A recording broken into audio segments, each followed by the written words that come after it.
नमस्कार साथियों, मैं ए.के. प्रजापति आप सभी का स्वागत करता हूं हमारे यूट्यूब चैनल स्टडी कर पर। फ्रेंड्स, आप लोग देख रहे हैं आरआरबी टेक्नीशियन ग्रेड 3 के पेपर सॉल्यूशन की सीरीज, जिसमें ये 29 दिसंबर 2024 की सेकंड शिफ्ट का ये पेपर है, जिसमें हम पार्ट 1 डिस्कस करेंगे 1 से लेकर के 50 क्वेश्चन तक। अगले पार्ट में हम बाकी के 51 से लेकर के 100 क्वेश्चन डिस्कस करेंगे। इससे पहले के भी हमने कई सेट्स का सॉल्यूशन अपलोड किया हुआ है, आप प्लेलिस्ट में जाके उसको भी देख सकते हैं। ये आपके आने वाले एग्जाम एनटीपीसी ग्रुप डी, है ना, आरपीएफ कांस्टेबल, इन सभी के लिए बहुत ही हेल्पफुल रहेगा। अननेसेसरी क्वेश्चन करने का कोई फायदा नहीं जो एग्जाम में पूछे जा रहे हैं। अगर आपने उन क्वेश्चनों को नहीं किया तो आपकी प्रैक्टिस का कोई फायदा नहीं है ना। इसलिए ज्यादा से ज्यादा प्रीवियस और क्वेश्चंस का प्रैक्टिस कीजिए और जितना हो सके उतने टेस्ट लगाते रहिए, है ना। क्योंकि क्वेश्चन जैसे जैसे बदलते हैं, कभी फिजिक्स का क्वेश्चन आ रहा है, कभी केमिस्ट्री का आ रहा है ना, कभी मैथ का आ रहा है और कभी रीजनिंग क्वेश्चन आ रहा है, तो माइंड भी आपका उसी हिसाब से वर्क करेगा और शार्प होता चला जाएगा। ठीक है, प्रैक्टिस बहुत जरूरी है। चलिए शुरू करते हैं आज के क्वेश्चंस। निम्नलिखित में से हमारे शरीर की सबसे लंबी कोशिका कौन सी है? ये तो आप सभी जानते होंगे, वो होता है नर्वस सेल। ठीक है, ब्लड सेल्स कौन से होते हैं? जैसे कि आरबीसी, डब्ल्यूबीसी और प्लेटलेट्स।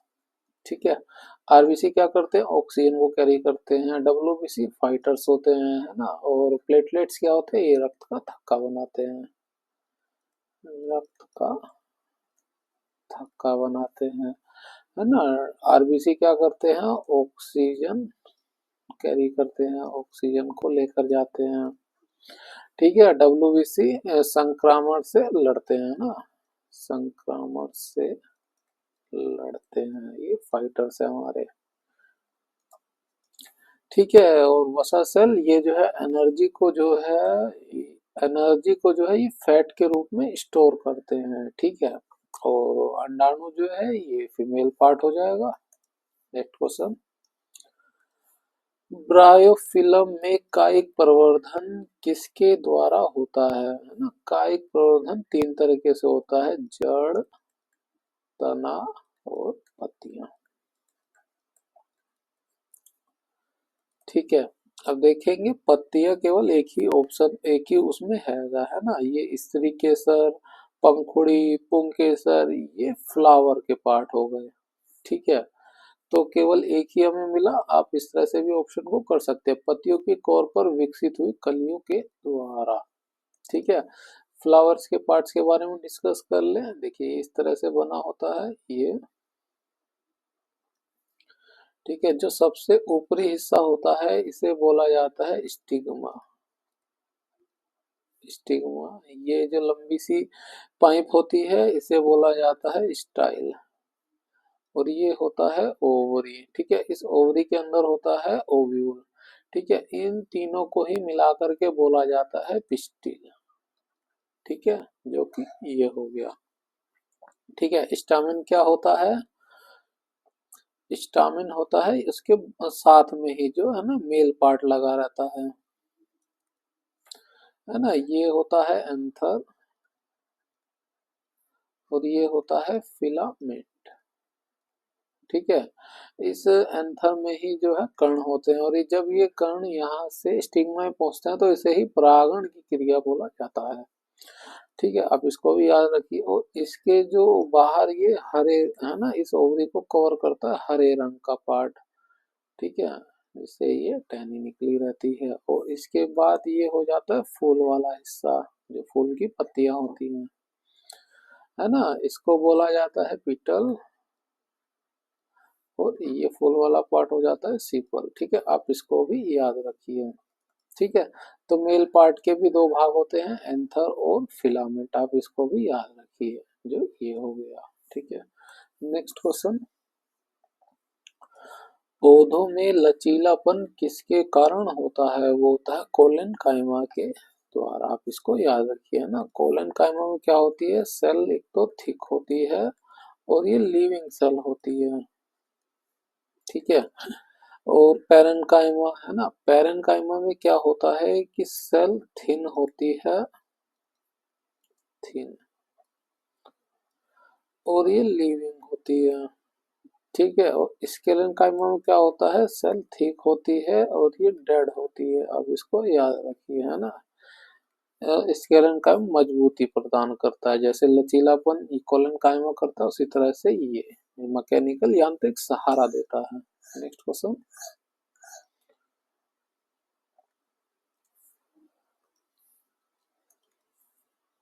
दिए गए कथनों और निष्कर्षों को ध्यानपूर्वक पढ़िए। आपको मानना है कि दिए गए कथन सत्य हैं, चाहे वह सामान्य ज्ञात तत्वों से अलग प्रतीत होते हों, और ये निश्चय करना है कि कौन से निष्कर्ष तार्किक रूप से दिए गए कथनों के अनुसरण करते हैं या करते हैं, करता है या करते हैं। कथन क्या है, कुछ दीवारें छत हैं,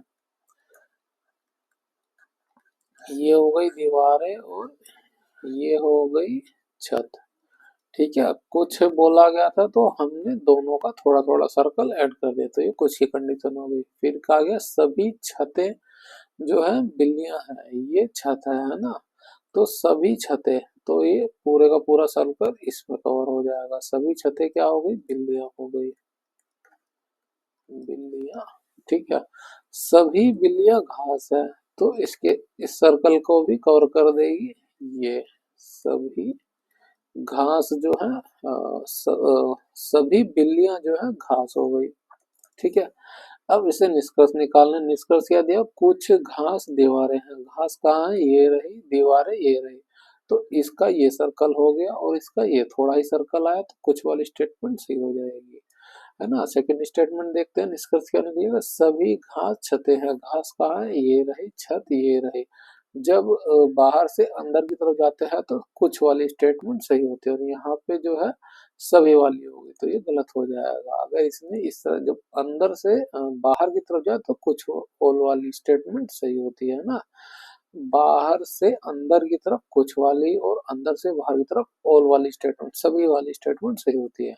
इसकी जगह पे इसने ये कहा था सभी छत जो है घासे हैं, तो ये स्टेटमेंट बिल्कुल सही हो जाती। फिलहाल ये निष्कर्ष गलत है, तो आंसर क्या हो जाएगा, केवल एक ही।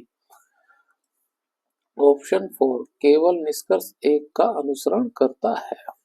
नेक्स्ट क्वेश्चन,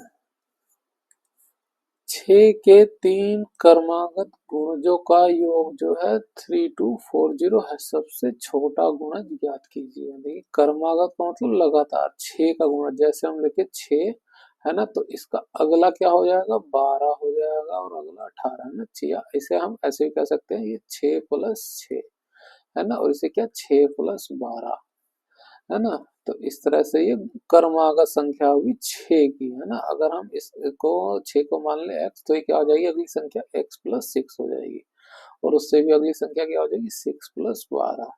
बस हमें ये नहीं पता है कि ये जो है वो 6 से शुरू हो रहा है, किससे शुरू हो रहा है। हमने वो संख्या को मान लिया x, अब इन सबको जोड़ देंगे ना, योग दिया हुआ, तो जोड़ेंगे तो क्या हो जाएगा, ये हो जाएगा 3240। ठीक है, इन दोनों इन सबको जोड़े तो ये हो गया 3x, और ये हुआ 12 और 6 18, 18 इसमें से घटा दे कितना हो जाएगा, 3222।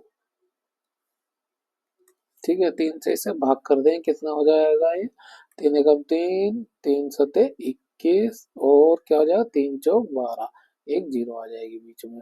आंसर क्या हो जाएगा, 1704।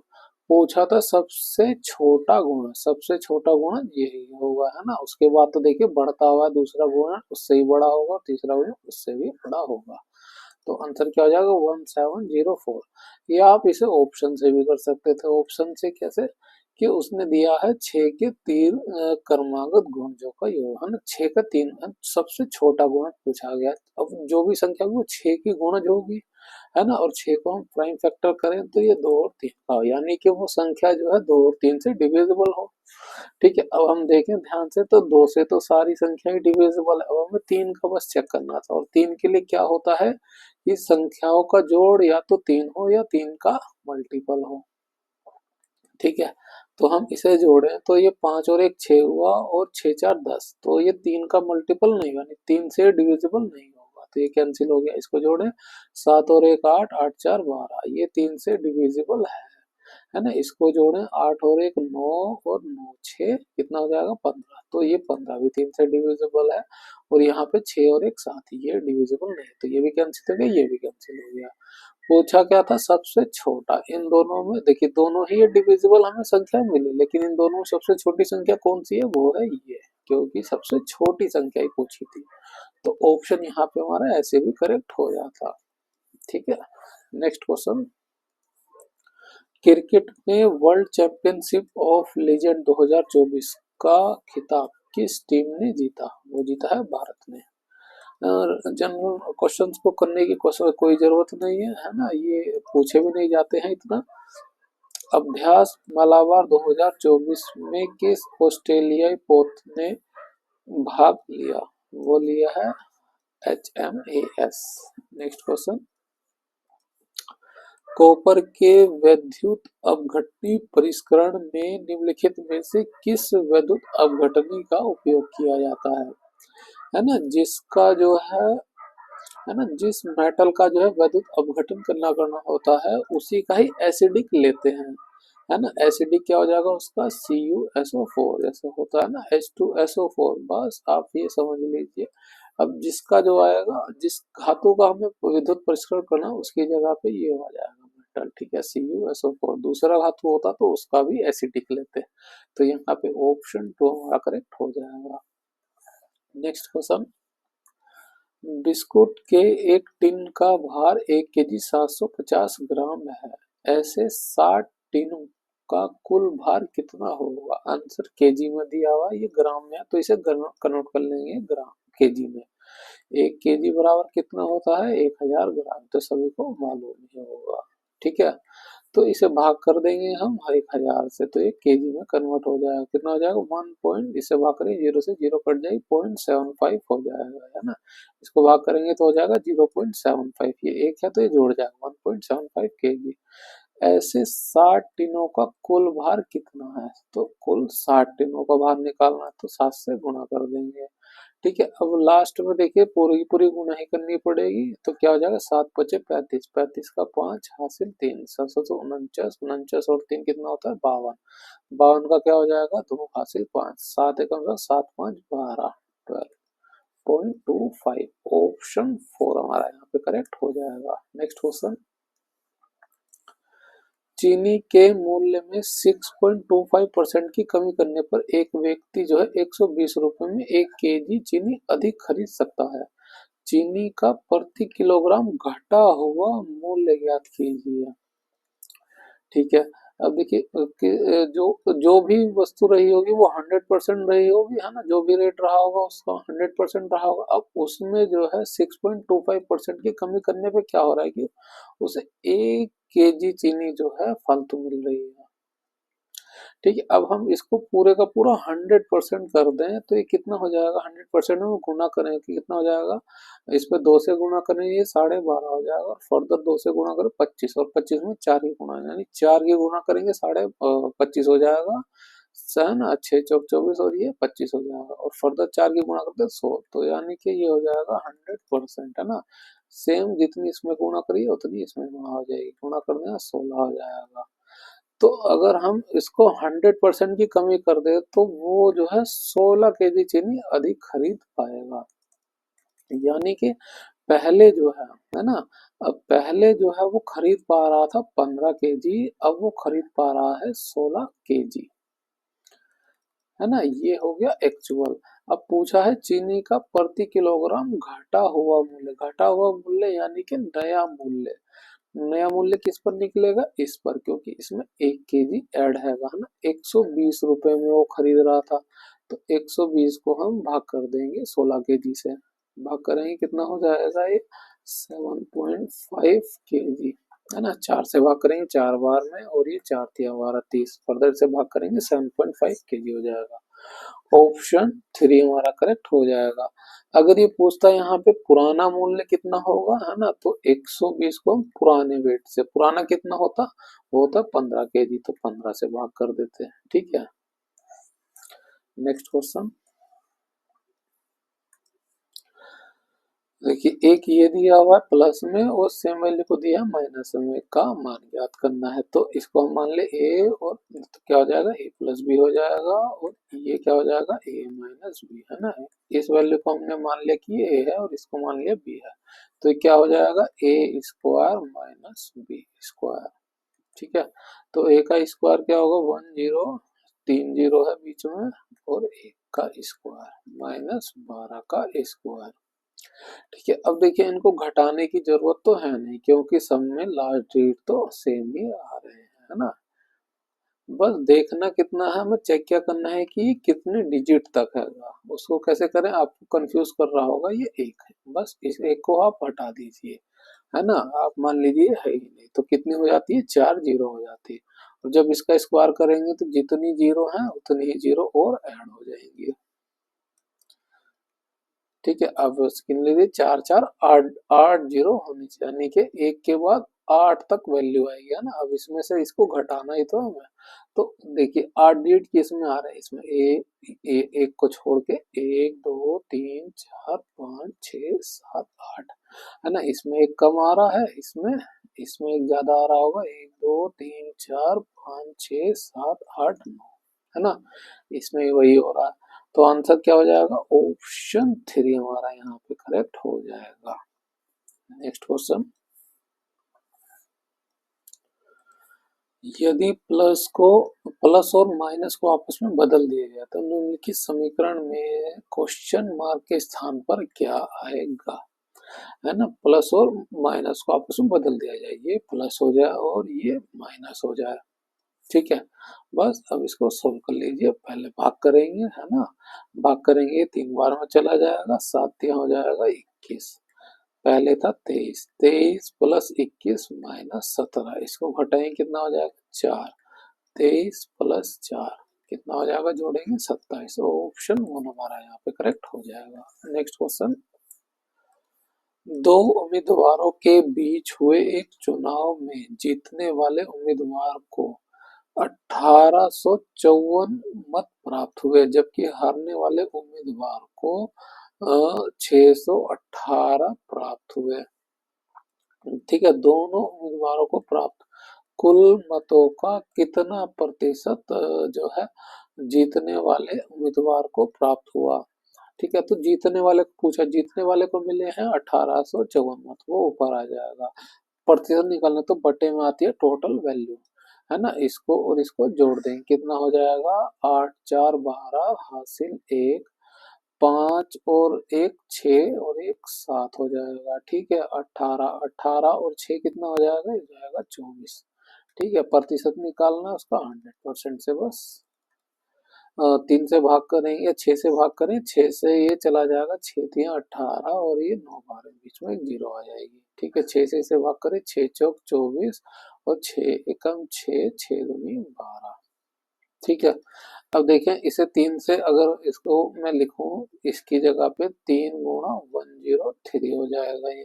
ठीक है, इसको 4 से भाग करूं तो ये क्या हो जाता है 4 गुणा 103, इसको लिख सकता हूँ। तो दोनों में 103 कॉमन था, तो 3/4 गुणा 100% हो जाता। 4 से भाग करेंगे 25% हो जाएगा, 25 की 3 से गुणा कर देंगे हो जाएगा कुल 75%। ऑप्शन यहाँ पे 3 हमारा करेक्ट हो जाएगा। अब इसकी जगह पे इसने पूछा होता हारने वाले को कितने प्रतिशत वोट मिले हैं, तो हारने वाले की वैल्यू आ जाती ऊपर और बटे में टोटल ही आता है, ये 2472 गुणा 100%, तो डायरेक्ट यहाँ से निकाल देते हो जाता 25%।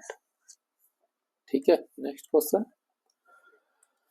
ए B E F P Q और आर एक वृत्ताकार मेज के चारों ओर केंद्र की ओर मुख करके बैठे हैं। ठीक है, ये सर्कल हो गया, चारों जो है ये सभी वृत्त के केंद्र की ओर बैठे हैं। कितने लोग हैं, 2 2 4 2 6 और 1 7, तो 7 लोगों के लिए अरेंजमेंट कर दें, 1 2 3 4 5 6 और 1 7 इधर बना देते हैं। ठीक है, तो क्या क्या कह रहा है, ए जो है बी के दाएं ओर से दूसरे स्थान पर बैठा हुआ है, तो हम बी को इधर बैठा देते हैं, तो बी का दाएं इधर हो जाएगा। दाएं ओर दूसरे स्थान पर कौन बैठा हुआ है, वो बैठा हुआ है ए। ठीक है, बी और ई के बीच केवल एक व्यक्ति बैठा हुआ है, है ना। बी और ए के बीच कह रहा, ई के बीच कह रहा है कि केवल एक व्यक्ति बैठा। अब यहाँ देखें, एक व्यक्ति की पॉसिबिलिटी यहाँ हो रही थी, तो इस साइड तो जो है ई को ई नहीं बैठ सकता क्योंकि यहाँ ए फिक्स हो गया, तो अब ई जो है इधर बैठेगा, तो पॉसिबिलिटी बनेगी एक व्यक्ति की। ठीक है, आर जो है एफ के ठीक दाईं ओर बैठा हुआ है, ठीक दाईं ओर यानी इमीडिएट बैठा हुआ है। कौन बैठा हुआ है? आर। एफ के ठीक दाईं ओर बैठा हुआ है। आर जो है एफ के ठीक दाईं ओर बैठा हुआ है, तो आर जो है ये हो गया, और एफ के ठीक दाईं ओर है ना, ये दायां पोर्शन हो गया। ठीक है, अब दो जगह एक साथ खाली यहीं पर है, तो अब देखिए एफ, अगर एफ इधर बैठेगा, है ना, अगर एफ को हम इधर बैठाएं, इधर बैठा तभी उसके दाईं ओर है ना, इधर की तरफ बैठा है तो दायां उसका इस साइड हो जाएगा। इस साइड कौन बैठा हुआ है? आर। ठीक है, पी ई का निकटतम पड़ोसी नहीं है, तो पी जो है इधर नहीं बैठ सकता है ना, तो पी के लिए एक ही जगह बची है, वो है ये। क्यू के बाईं ओर से तीसरे स्थान पर कौन बैठा हुआ है? क्यू कहीं पे बैठा हुआ नहीं, तो क्यू की जगह हो गई ये। ठीक है, तीसरे स्थान पर बाईं ओर से, ये दायां हो जाएगा, बायां हो जाएगा, ये बाईं ओर कौन हो रहा है तीसरे स्थान पर? एफ। ऑप्शन वन हमारा यहाँ पे करेक्ट हो जाएगा। Next question.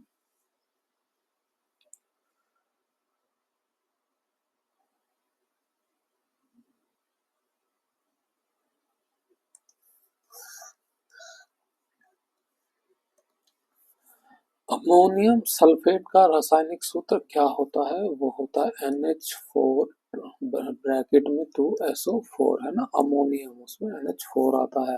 अमोनिया का पूछता तो NH3 होता वो। ठीक है, आप इसको याद रखिए, ये हो गया सोडियम सल्फेट, आप इसको याद रखिए।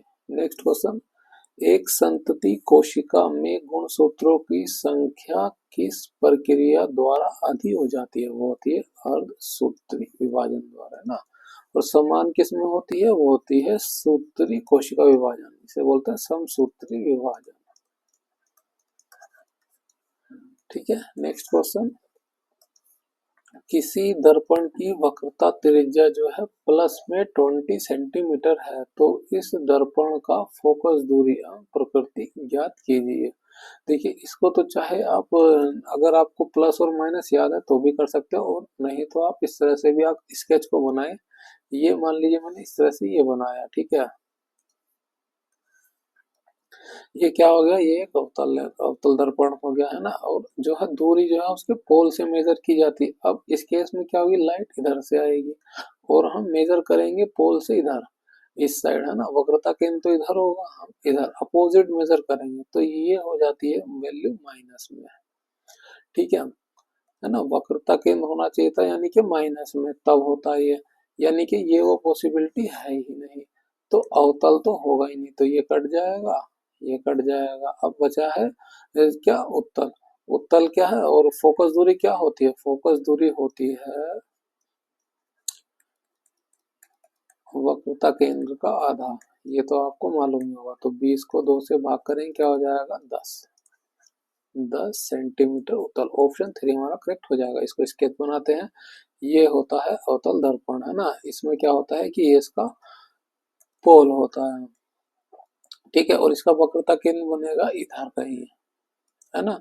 अब लाइट इधर आएगी, हम वक्रता केंद्र भी जो है इसी डायरेक्शन में मेजर करें, लाइट की डायरेक्शन में, तो ये इसलिए पॉजिटिव होती है।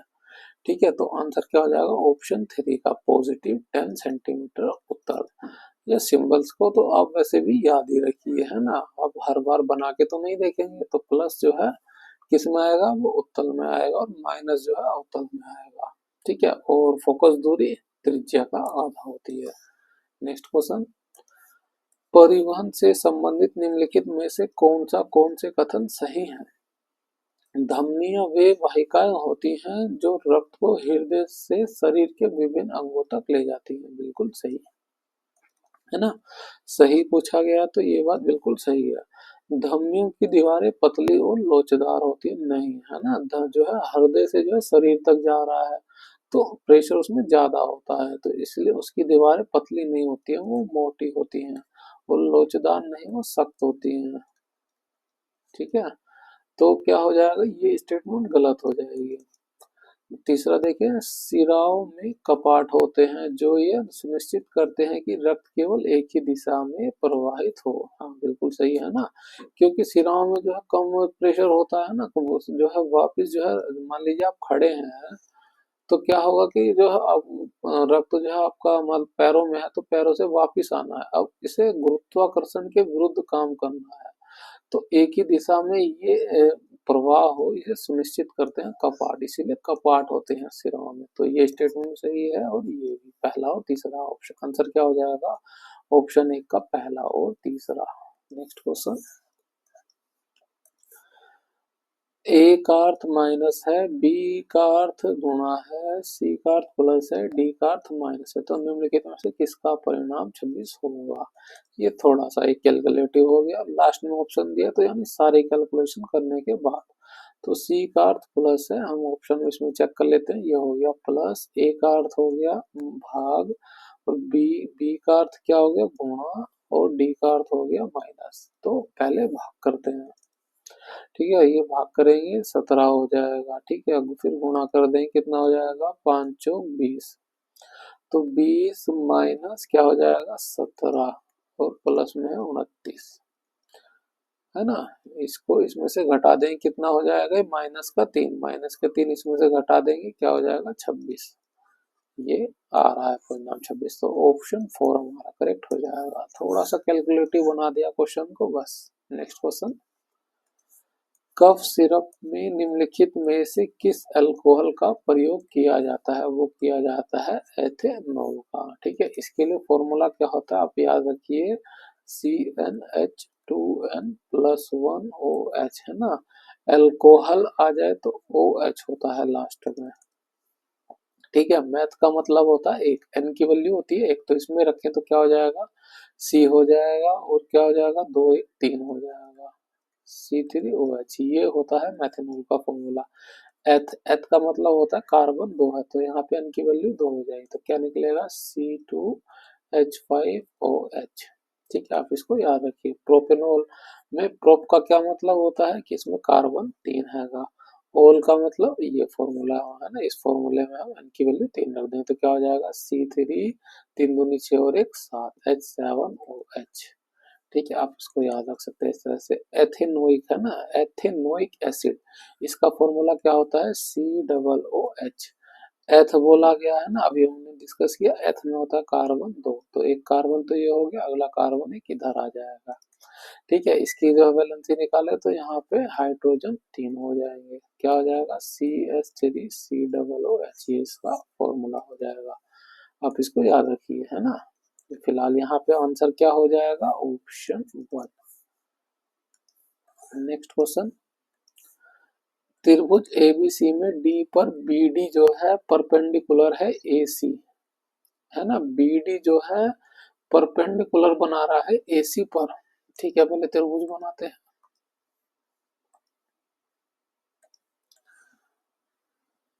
ये त्रिभुज हो गया, नाम लिख लेते हैं हम, ये हो गया ए, ये हो गया बी, ये हो गया सी।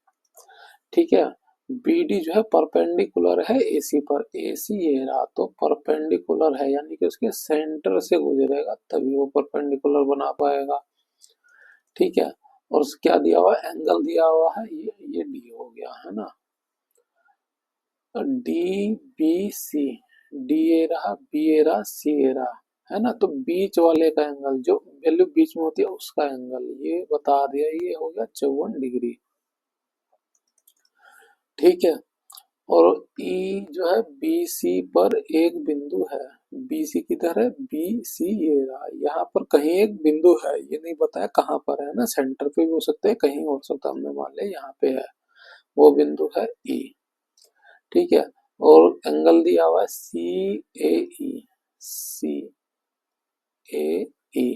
ना, इनको मिला दे ये इस तरह से CAE, तो बीच वाले का एंगल, ये एंगल दे दिया है 34 डिग्री। पूछा क्या गया है, ए ई बी की माप क्या है? ए ई बी, ए ई बी, ए हो गया, ई हो गया और ये बी हो गया, है ना। ए ई बी, इस वाले एंगल को पूछा गया है, ये एंगल है कितना। ठीक है, अब ये निकलेगा कैसे? ठीक है, अब आप ध्यान से देखेंगे, ये दोनों एंगल जो है दूसरे क्रॉस करें तो ये अगर हम इसका एंगल निकाल लें तो ये और ये एंगल दोनों ही बराबर होंगे, है ना। क्यों? ऐसे एक दूसरे से जा रहे हैं ये, तो एक इन दोनों का आपस में एंगल जो है बराबर ही होता है। ठीक है, आप इसको याद रखिए। अब देखिए, ये हो गया 34 डिग्री और ये लंबवत है तो ये 90 डिग्री होगा, तो ये एंगल कितना हो जाएगा? 180 माइनस 90 माइनस 34 डिग्री, है ना। तो इसको घटा दें, 90, 90 में से 34 कितना हो जाएगा? 10 में से 4 घटा दें 6, तो 8 में से 6 55, ये हुआ 56 डिग्री, तो ये भी हो जाएगा 56 ही, है ना। 56 डिग्री ये भी हो जाएगा। अब देखिए, ये एंगल मिल गया, ये मिल गया, तो ये भी त्रिभुज बन गया और त्रिभुज के तीनों कोणों का योग पता है हमें, 180 में से घटा देंगे, इन दोनों को जोड़ लें, कितना? 6 4 10, 5 5 10 और एक था 11, ये हो गया, इसको घटा दें, कितना हो जाएगा? 70 डिग्री। ऑप्शन जो हमारा एक करेक्ट हो जाएगा। नेक्स्ट क्वेश्चन, 8 मीटर 54 सेंटीमीटर लंबाई वाले एक फीते को समान लंबाई के 60 टुकड़ों में काटा जाता है। प्रत्येक टुकड़े की लंबाई कितनी होगी? वैल्यू मीटर में है। ठीक है, तो हम इसको मीटर में कन्वर्ट कर लेंगे। 1 सेंटीमीटर बराबर होता है, 1 मीटर बराबर होता है 100 सेंटीमीटर। ठीक है, तो हमें जो है देखिए, जब बड़ी से जब छोटी में कन्वर्ट करते हैं तो गुणा होती है और जब छोटी को बड़ी में कन्वर्ट करते हैं तो भाग हो जाती है। ठीक है, अब इसको याद रखिए। अब यूनिट है ये सेंटीमीटर, हमें मीटर में कन्वर्ट करना है तो हम भाग कर देंगे, कितना रिलेशन क्या है? 100 सेंटीमीटर का, तो 100 से भाग कर देंगे, हम यही लिख देते हैं, 100 से भाग करें, कितना हो जाएगा? 0.54, क्या हो जाएगा? अभी मीटर हो जाएगा। और ये 8 था तो 8 प्लस ये जुड़ जाएगा, कितना हो जाएगा? 8.54 मीटर हो जाएगा। ठीक है, तो बराबर 7 टुकड़े काटे जाते हैं ना समान लंबाई, तो हम इसे 7 से भाग कर दें, प्रत्येक टुकड़े का भाग पूछा गया है, तो एक टुकड़े का भाग कितना हो जाएगा? 7 से भाग करके, 7 एकम 7, एलसीएम ले लेंगे, ये 15 हो जाएगा, तो 7 दूनी 14 और फिर से ये 14, तो 1.22 वैल्यू हो जाएगी। आंसर क्या हो जाएगा? ऑप्शन 1 का 1.22 मीटर। नेक्स्ट क्वेश्चन, द्रव के कणों के संबंध में निम्नलिखित में से कौन सा कथन सत्य नहीं है ना। द्रव्य, वे एक दूसरे को आकर्षित करते हैं, बिल्कुल सही है ना। सब में अलग अलग होता है, जैसे ठोस में अलग होगा, द्रव में अलग होगा, गैस में अलग होगा, लेकिन वो आकर्षित तो करते हैं। इनके बीच में रिक्त स्थान नहीं होता, ये बात बिल्कुल गलत है ना। पूछा है कौन सा कथन सत्य नहीं है, तो यही वो बात होगी जो सत्य नहीं है। वे निरंतर गतिशील होते हैं, बिल्कुल सही, गति सब में अलग अलग होती है, गैसों में सबसे अधिक होगी, ठोसों में सबसे कम होगी, वे बहुत छोटे होते हैं, ये बात बिल्कुल सही होगी। तो गलत क्या हो गया? Option 3, option 2। नेक्स्ट क्वेश्चन, अवतल या उत्तल दर्पण के मुख्य फोकस से परावर्तन के बाद गुजरने वाली या गुजरती प्रतीत होने वाली प्रकाश की किरण डैश से निकलेगी, है ना। ये एक अवतल दर्पण बना ले, ये मुख्य अक्ष हो गई। ठीक है, यहाँ पे कहीं हो गया फोकस और यहाँ पे हो गया सेंटर रेडियस ऑफ कर्वेचर। तो क्या कह रहा है कि अवतल को लेता है अवतल दर्पण के मुख्य फोकस से, है ना, परावर्तन के बाद मुख्य फोकस से कोई लाइट गुजर रही है तो परावर्तन के बाद क्या होगा? वो लाइट जो है मुख्य अक्ष, ये होती है मुख्य अक्ष, है ना। तो मुख्य अक्ष के समांतर हो जाएगी परावर्तन के बाद प्रकाश की किरण, तो क्या हो जाएगा? ऑप्शन 3, मुख्य अक्ष के समांतर। ठीक है, नेक्स्ट क्वेश्चन, निम्नलिखित में से एथीन में कार्बन की संयोजकता क्या है? एथीन तो सिर्फ गुमराह करने के लिए दिया, कार्बन की संयोजकता होती है हमेशा 4। ठीक है, नेक्स्ट क्वेश्चन, एक वॉशिंग मशीन का अंकित मूल्य 13,200 है। वॉशिंग मशीन पर 20% की छूट देकर इसे फुटकर विक्रेता को बेचा जाता है। फुटकर विक्रेता के लिए वॉशिंग मशीन का क्रय मूल्य कितना होगा? अब देखिए कि मान लीजिए एक शॉपकीपर जो बड़ा होता है और फिर एक होता है छोटा शॉपकीपर, जैसे फुटकर बोल दिया गया है ना। फिर होता है कस्टमर। अब इसने कोई वस्तु इसे बेची, ठीक है, तो इसके लिए हो जाएगा सेलिंग प्राइस, लेकिन जिसको ये मिली है उसके लिए वो चीज हो जाती है कॉस्ट प्राइस, है ना। अब इसके पास थी 13,200 रुपए की, है ना, और उसने 20% का डिस्काउंट दे दिया, तो इसने जो है उसे सेल किया 80% पे, डिस्काउंट दे दिया तो 80% सेल कर दिया। अब इसको जो भी मिलेगा, इस शॉपकीपर को जो भी मिलेगा ये, वो उसके लिए कॉस्ट प्राइस ही होगा। तो इस 13,200 का हमें बस 80% निकालना है, ठीक है। 13,200 का 80%, है ना, परसेंट को हटाया बटे में जीरो आ गई, तो ये दो जीरो से ये दो जीरो कैंसिल हो जाएगी। इसमें से गुणा करें तो पहला डिजिट तो जीरो ही होगा, 8 दूनी 16, है ना। यहाँ सब में 6 आ रहा है तो पूरा कैलकुलेट करना पड़ेगा। हासिल हो जाएगी 1, और 8 दिया 24 और 1 25, 25 का 5 हासिल 2, 8 एकम 8 और 2 10, कितना हो जाएगा 10560। ऑप्शन 4 हमारा यहाँ पे करेक्ट हो जाएगा। नेक्स्ट क्वेश्चन, निम्नलिखित कथनों में से कौन सा कथन सही नहीं है ना, सही नहीं है ये पूछा गया। ऊर्जा को केवल एक रूप से दूसरे रूप में रूपांतरित किया जा सकता है, ये बात तो बिल्कुल सही है ना। रूपांतरण से पहले और बाद में कुल ऊर्जा सदैव स्थिर रहती है, ये बात बिल्कुल सही है। रूपांतरण से पहले और बाद में कुल ऊर्जा स्थिर नहीं होती, ये गलत होता है ना। ऊर्जा का ना तो निर्माण किया जा सकता है और ना ही नष्ट किया जा सकता है, बिल्कुल ये बात बिल्कुल सही है ना। तो पूछा गया था कथन सही नहीं है, वो है ये ऑप्शन 3। ऊर्जा को ना तो निर्माण किया जा सकता और ना ही उसे नष्ट किया जा सकता है, केवल उसका स्वरूप बदला जा सकता है कि, है ना, एक रूप से दूसरे रूप में परिवर्तित कर दिया, और उसका जो मूल्य होगा पहले और बाद में, है ना, वो हमेशा स्थिर ही रहेगा।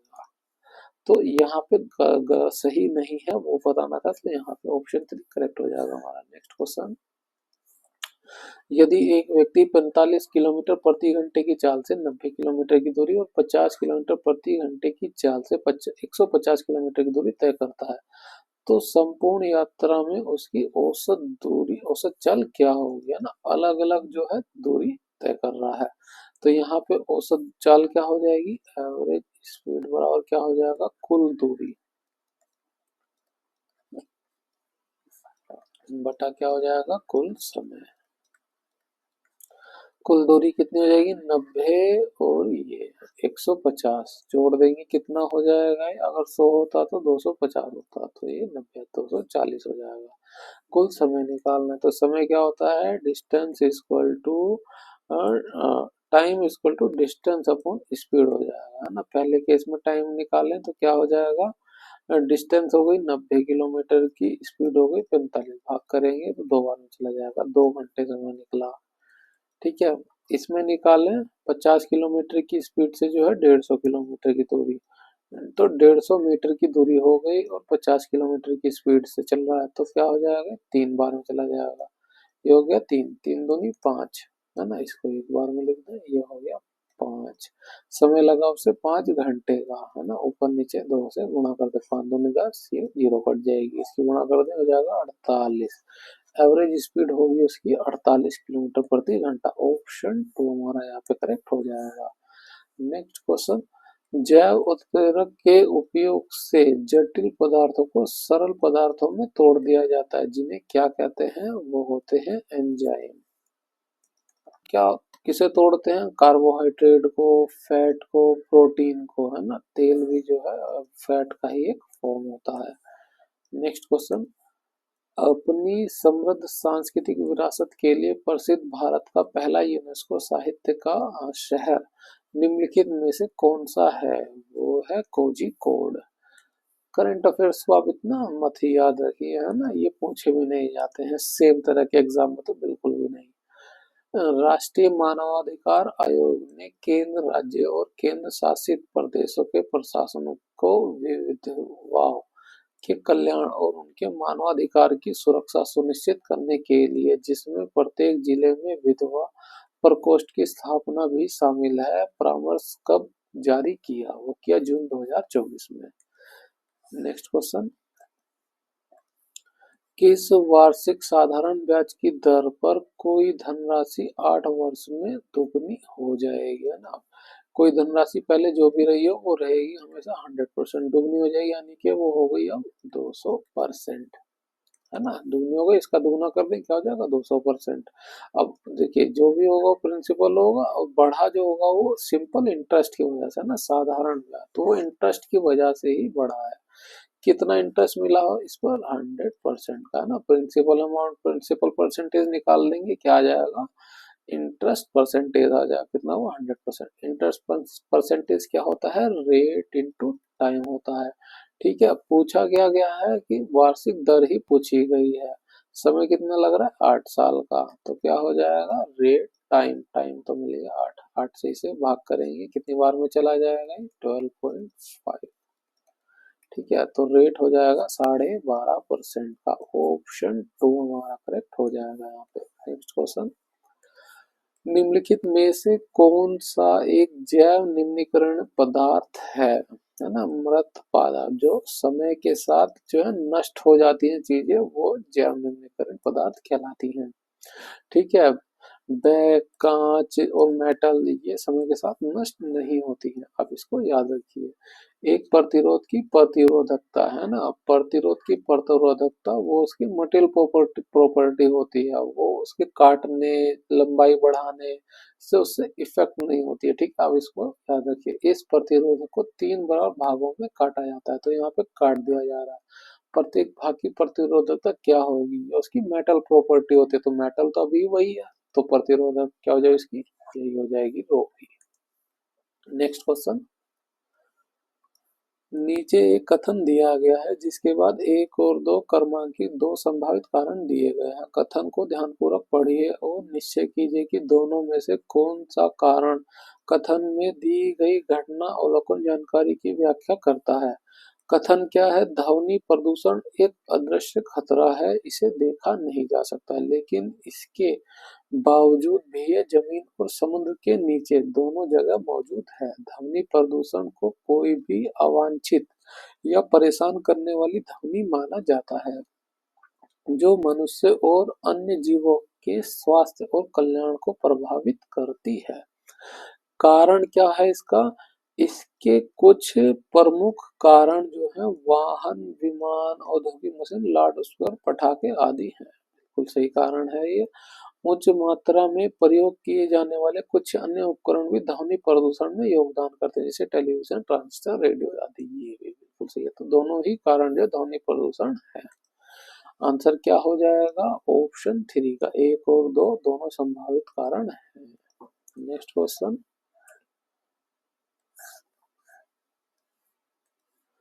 निम्नलिखित में से कौन से यौगिक संतृप्त है ना, संतृप्त के लिए जब पूछा जाए तो उसके लिए फॉर्मूला क्या होता है? CnH2n+2, ये संतृप्त के लिए फॉर्मूला होता है। संतृप्त में क्या होता है? कार्बन, कार्बन के भी सिंगल बॉन्ड होता है, आप इसको याद रखिए। अब यहाँ दिया है कार्बन 2, ठीक है, तो n की वैल्यू क्या हो जाएगी? 2 हो जाएगी, और 2 दूनी 4 और 2 6, हाइड्रोजन की हो जाएगी 6, C2H6, यानी कि ये तो है संतृप्त कार्बन, है ना, संतृप्त यौगिक है। इसमें रखे देखिए 3 है ना, C की वैल्यू हो जाएगी 3, 3 दूनी 6 और 2 8, तो ये भी हो जाएगा संतृप्त यौगिक। अब इसकी C की वैल्यू दी है 2, 2 रखने पे तो 6 आ रहा था, तो ये गलत हो जाएगा। अब 4 रख के देखते हैं, C की वैल्यू हो जाएगी 4, 4 दूनी 8 और 2 10, तो ये भी एक संतृप्त कार्बन है, संतृप्त यौगिक है। ये भी है, ये भी है, ये भी है, तीसरा नहीं है, तो 1 2 4, पहले का 1 2 4 हमारा करेक्ट हो जाएगा। नेक्स्ट क्वेश्चन,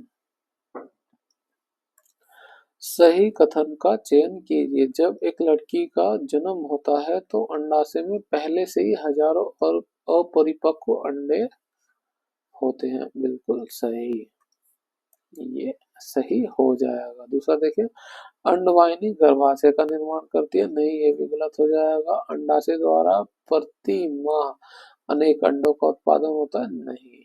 है ना, एक ही अंडे का उत्पादन होता है। डिंबवाहिनी नालिका को बच्चा दानी के नाम से जाना जाता है, नहीं, है ना, यूट्रस होता है वो, ये भी गलत हो गया। नेक्स्ट क्वेश्चन, एक निश्चित कोड भाषा में ये रिलेशन दिया गया, ए का ई से क्या संबंध है, ए का ई से क्या संबंध निकलेगा ये पूछना, तो हमें पूरे का पूरा रिलेशन बनाना पड़ेगा। ए प्लस बी, ए जो है बी का भाई हो गया, ये हो गया, ठीक है। बी माइनस सी, बी जो है सी की बेटी है, बी जो है सी की बेटी है, तो ये हो गया, ठीक है। सी गुणा डी, सी जो है डी की पत्नी है, सी जो है डी की पत्नी है, तो ये उसकी पत्नी होगी, तो ये हस्बैंड हो गया। इनके भी डबल लाइन डाल देते हैं, थोड़ा सा नीचे ले लेते हैं, ठीक है। और क्या बचा, डी भाग ई, डी जो है ई का बेटा है, डी जो है ई का बेटा है, डी जो है ई का बेटा हो गया, तो एक रिलेशन ये निकला, ये रिलेशन बन गया। पूछा क्या, ए का ई से क्या संबंध होगा, ए ये रहा, तो ई का बेटे, है ना, ई के बेटे का बेटा है, भले हमें इसका जेंडर नहीं मालूम है, लेकिन हम ए का निकाल सकते हैं, तो ये बेटे का बेटा हो जाएगा। आंसर क्या हो जाएगा, ऑप्शन टू, बेटे का बेटा। नेक्स्ट क्वेश्चन, दिए गए विकल्पों में से तरह का चयन कीजिए जो उसी पैटर्न का अनुसरण करते हैं जिस पैटर्न का अनुसरण दिए गए दो त्रयों द्वारा किया जाता है, दोनों तरह समान पैटर्न का अनुसरण करते हैं, ठीक है।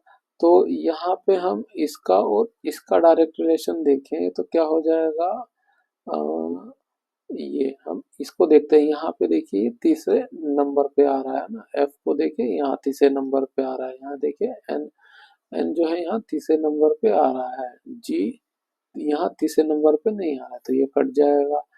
बी जो है यहाँ तीसरे नंबर पे आ रहा है, तो एक ये हो सकता है। पी जो है यहाँ तीसरे नंबर पे नहीं आ रहा, तो ये भी कट जाएगा। तो अब इन दोनों के बीच में हमें देखना है, ठीक है। अब इन दोनों के बीच में रिलेशन को चेक करते हैं, ठीक है। तो क्या हो जाएगा, ओ, ओ देखिए यहाँ पे पहले पर है, ठीक है। तो यहाँ पे भी हम वही चेक करते हैं, ई जो है यहाँ पहले पे नहीं है ना, और इसमें देखिए ए, ए यहाँ पहले पे है, तो केवल हमें ये इसमें ही मिला, ये भी कैंसिल हो जाएगा, तो ऑप्शन थ्री हमारा यहाँ पे करेक्ट हो जाएगा। नेक्स्ट क्वेश्चन, दी गई श्रृंखला को तार्किक रूप से पूरा करने के लिए परसेंट चिन्ह के स्थान पर निम्नलिखित में से कौन सा विकल्प आना चाहिए, ठीक है। धीरे धीरे पढ़ रहा है तो डिफरेंस देखेंगे, डिफरेंस क्या आएगा, यहाँ पे 5 का है, यहाँ पे 10 का है, अगला यहाँ पे 15 का हो रहा है, यहाँ पे कितना हो रहा है 20 का, ठीक है। तो देखिए 5 हुआ, 5 बढ़ के 10, 10 में 5 बढ़ के 15 हुआ, 15 में 5 बढ़ के 20 हुआ, तो अगला 5 बढ़ के हो जाएगा 25, तो बढ़ता हुआ आ रहा है, तो 8 में 5 को इसको जोड़ देंगे, 68 में 25 को कितना हो जाएगा, 8 5 13, और 6 2 8 और 1 93, ऑप्शन 4 हमारा यहाँ पे करेक्ट हो जाएगा। नेक्स्ट क्वेश्चन, अंग्रेजी वर्णमाला क्रम के आधार पर श्रृंखला में प्रश्न चिन्ह के स्थान पर निम्नलिखित में से कौन सा विकल्प आना चाहिए, ठीक है। एच का नंबर होता है 8, जे का 10, पहले पहले डी का निकालते हैं, एल का 12, एन का 14, तो दो दो बढ़ रहा है, तो 14 और 2 हो जाएगा 16, 16 किसका होता है, पी का, यहाँ है यहाँ है, तो हमें दूसरा डिजिट भी चेक करना है। के का नंबर होता है 11, एम का होता है 13, ओ का होता है 15, क्यू का होता है 17, यहाँ पे भी दो दो ही बढ़ रहा है, तो 17 में दो जोड़ देंगे कितना हो जाएगा, ये हो जाएगा 19, और 19 किसका नंबर होता है, ये होता है एस का, तो पी एस, ऑप्शन थ्री हमारा यहाँ पे करेक्ट हो जाएगा। नेक्स्ट क्वेश्चन, इथेनॉल पर अतिरिक्त जो है सांद्र सल्फ्यूरिक अम्ल के साथ गर्म करने पे जो है कौन सा उत्पाद बनता है ना, एथेनॉल क्या होता है, C2H5OH, हमने थोड़ी देर पहले इसका फॉर्मूला निकाला भी था, कैसे निकलता है ना। अब जो है सांद्र सल्फ्यूरिक अम्ल H2SO4 के साथ जब गर्म करते हैं तो क्या बनाता है, ये एथीन बनाएगा और बनाएगा जल को, क्यों, क्योंकि जो ये जो सल्फ्यूरिक अम्ल होता है H2SO4, ये डिहाइड्रेटिंग एजेंट का काम करता है। ठीक है, डिहाइड्रेटिंग एजेंट का काम करेगा और तो ये बनाएगा एथीन और जल। ऑप्शन 3 हमारा करेक्ट हो जाएगा। नेक्स्ट क्वेश्चन, किसी वस्तु पर एक बल नियत F लगाया जाता है, यदि वस्तु डैश, तो बल द्वारा किया गया कार्य धनात्मक कब होगा, है ना, ये पूछा गया है। वो तब होगा जब फोर्स भी इसी डायरेक्शन में लग रहा हो, डिस्प्लेसमेंट भी इसी डायरेक्शन में हो रहा, तब इसके बीच एंगल बनेगा थीटा 0, है ना, तभी वो धनात्मक होगा। तो ऑप्शन 4 हमारा करेक्ट हो जाएगा। बल की दिशा में ही उसका विस्थापन हो रहा, तो बल की दिशा के विपरीत उसका विस्थापन हो रहा, तो एंगल तो 90 डिग्री हो जाएगा, तो यहाँ पे तो कार्य ही 0 हो जाएगा, है ना। बल की लंबवत दिशा में, तो यहाँ पे तो कार्य क्या हो जाएगा, 0 हो जाएगा। और बल की दिशा के विपरीत, तो बल की दिशा के जब बल इधर लगा रहे हैं और डिस्प्लेसमेंट इधर होगा, तो क्या हो जाएगा, थीटा हो जाएगा 180 डिग्री, और 180 डिग्री में क्या हो जाता है, वैल्यू हो जाएगी ऋणात्मक। ठीक है, आप इसको याद रखिए।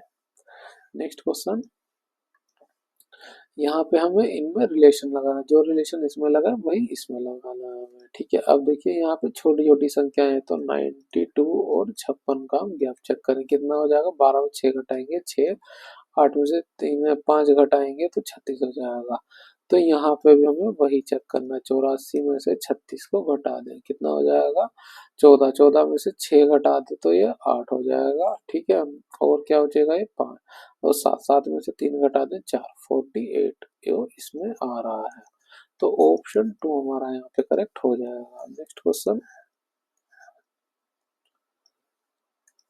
राजवीर ने अर्धवार्षिक रूप से संयोजित 10% वार्षिक चक्रवृद्धि ब्याज की दर पर 16,000 रुपए का निवेश किया, उससे प्राप्त होने वाली धनराशि कितनी होगी, है ना। 1 साल का ही निकालना, देखिए वैल्यू पास पास है तो ये 1 साल का ही हो जाएगा। अब इसके लिए देखिए चक्रवर्ती ब्याज आए तो इस तरह से आप टेबल बना लीजिए, ना, 2 3 3 4, 4 सालों तक के लिए ये बहुत ही सही रहता है। और अर्धवार्षिक हो जाए तो 4 बार के लिए। अब जो है 1 साल का निकालना है, अर्धवार्षिक कैलकुलेट करना है, तो जो है परसेंटेज क्या हो जाएगा, 5% हो जाएगा, और 1 साल में 2 बार हो जाएगी अर्धवार्षिक, तो 2 बार का निकालना है। ये फर्स्ट हाफ का हो जाएगा और ये सेकेंड हाफ का हो जाएगा। ठीक है, ये कॉलम होता है SI का, और ये होता है CI माइनस SI। ये पूरे का पूरा जो होता है, ये पूरे का पूरा होता है CI। ठीक है, ये टेबल ही CI की होती है। तो अब ये 5% हो गया, तो 1600 का मैं 5% निकालूं तो क्या हो जाएगा, 16,000 है ना, 16,000 लिख देते हैं पूरा, 5%। तो ये 2 जीरो से ये 2 जीरो चली जाएगी, 16 पंच हो जाएगा 80, तो 8 से हो जाएगा। ऐसा ही क्या होता है, हर साल सेम ही रहता है, तो ये भी 8 से हो जाएगा, सोचने की जरूरत नहीं। अब इसका 5% और निकाल लीजिए, 800 का 5% निकालें तो क्या हो जाएगा, ये 2 जीरो से ये 2 जीरो चली जाएगी, 8 पंच हो जाएगा 40, इन सबको जोड़ दे तो क्या हो जाएगा, ये हमें मिला CI, है ना, कितना हो जाएगा, 1640 रुपये। ठीक है, पूछा गया उसे प्राप्त होने वाली धनराशि कितनी होगी। अब उसे प्रिंसिपल अमाउंट भी प्राप्त होगा, प्रिंसिपल अमाउंट है 16,000, बस इसको जोड़ दें, कितना हो जाएगा, ये 6 4 0 6 और 1 7, ये 0 है, 7 17640, ऑप्शन 3 हमारा यहाँ पे करेक्ट हो जाएगा। नेक्स्ट क्वेश्चन, राज्य के इतिहास में दिव्यांग व्यक्तियों के लिए राज्य आयुक्त का पद संभालने वाले प्रथम और एकमात्र दिव्यांग व्यक्ति डॉक्टर के.एस. राजन्ना, जिन्हें 2024 में पद्मश्री से सम्मानित किया गया, निम्नलिखित में से किस भारतीय राज्य से संबंधित है, वह कर्नाटक से। नेक्स्ट क्वेश्चन, विद्युत शक्ति, विद्युत धारा, विद्युत विभवांतर और प्रतिरोध के बीच निम्नलिखित में से कौन सा संबंध सही नहीं है, यह हमें निकालना है। और विद्युत धारा है ना, और इसके भी फॉर्मूला क्या होता है, P बराबर होता है VI। अगर आर्म की टर्म्स में निकालें तो V बराबर होता है IR, है ना। तो इसकी वैल्यू रख दें V की जगह IR, तो क्या हो जाएगा, I स्क्वायर R हो जाएगा। तो P बाई P VI हो रहा है, I स्क्वायर R हो रहा है। अब I की जगह पे हम रख दें V बटा R, तो क्या हो जाएगा, V स्क्वायर अपॉन R हो जाएगा। तो V स्क्वायर अपॉन R हो गया, तो I R तो वो रिलेशन नहीं हो सकता, तो यही गलत हो जाएगा। नेक्स्ट क्वेश्चन 5.22 का समतुल्य भिन्न ज्ञात कीजिए, है ना। देखिए रिपीटेशन हो रहा है तो क्या हो जाएगा, 5.2 का बार हो जाएगा। अब 5 को अलग लिखिए प्लस 0.25 टू 0.2 पे बार, है ना। बार को हटाएंगे क्या हो जाएगा, बटे में आ जाएगा 9 और ये संख्या ऊपर, ठीक है। तो ये 5 प्लस था, बस इसको सोल्व कर लेंगे, क्या हो जाएगा, 5×9 45, है ना। 5×9 45 और 2 47, तो 47/9 फिर क्या हो जाएगी, 47/9। ऑप्शन 2 हमारा यहाँ पे करेक्ट हो जाएगा। नेक्स्ट क्वेश्चन, निम्नलिखित संख्याओं और प्रतीकों की श्रृंखला को देखिए और नीचे दिए गए प्रश्न का उत्तर दीजिए। संख्याओं और प्रतीकों की गिनती केवल बाएं और से दाएं की जानी है, ठीक है। उपरोक्त श्रृंखला में सभी प्रतीकों को हटा दिया जाए, ठीक है। तो निम्नलिखित में से कौन सी संख्या दाएं से छठी ओर होगी, तो दाएं से छठी ओर, है ना। सिंबल्स को हम हटाते हुए गिने, पहला, दूसरा, तीसरा, चौथा, पांचवा, छठा, छठे पे क्या आ रहा है, 2। ऑप्शन 2 हमारा करेक्ट हो जाएगा। नेक्स्ट क्वेश्चन, धारावाही सीधे तार द्वारा उत्पन्न चुंबकीय क्षेत्र की दिशा क्या होती है, वो होती है तार के लंबवत, है ना। ये धारावाही तार होती है। और जो है राइट हैंड नियम क्या कहता है कि जब हम उसको जो है हाथ उंगलियों को मोड़ते हैं तो वो चुंबकीय क्षेत्र को, और जो अंगूठा होता है वो उसकी धारा की दिशा को बताता है, ठीक है। और इनके बीच क्या एंगल मिलेगा, ये हमारी जैसे हाथ की उंगलियां हो गई, इसको मोड़ा, और ये अंगूठा, अंगूठा इधर होगा, या तो ऊपर होगा या नीचे होगा, लेकिन होगा तो वो लंबवत ही। तो ऑप्शन 4 हमारा करेक्ट हो जाएगा। दाहिने हाथ का रूल है ये, थंब रूल, आप इसको याद रखिए, ठीक है। फ्रेंड्स यहाँ पर हमारा पार्ट 1 कंप्लीट होता है, जिसमें हमने 1 से लेकर के 50 क्वेश्चन डिस्कस किए। अगर आपको हमारी वीडियो अच्छी लगी है तो इसे लाइक करें, शेयर करें और सब्सक्राइब करें हमारे चैनल को इस तरह की वीडियो के लिए, ठीक है। मिलते हैं आपसे अगली वीडियो में। Thank you. इस वीडियो की पीडीएफ के लिए आप हमारे टेलीग्राम चैनल स्टडी कर को भी ज्वाइन कर सकते हैं।